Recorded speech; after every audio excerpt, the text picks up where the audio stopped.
जी दादी जान, आपने बुलाया मुझे? आओ बैठो तुम।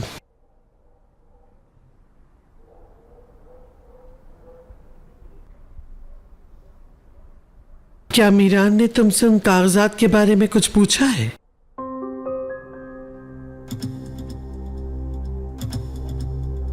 खामोश मत बैठो, जो पूछा है उसकी मुझे तफसील बताओ। या तो वो तुमसे पूछता या फिर मुझसे पूछता। मुझसे तो कोई बात उसने की नहीं, क्या तुमसे की? जी की है। पता था मुझे। दादी बात दरअसल। देखो बेटा, सारी जायदाद पर तुम्हारा हक है। क्या मतलब, मेरा हक? यानी जब तक मैं चाहती हूँ वो सारी दौलत, जायदाद और माल सिर्फ तुम्हारे नाम पे रहेगा।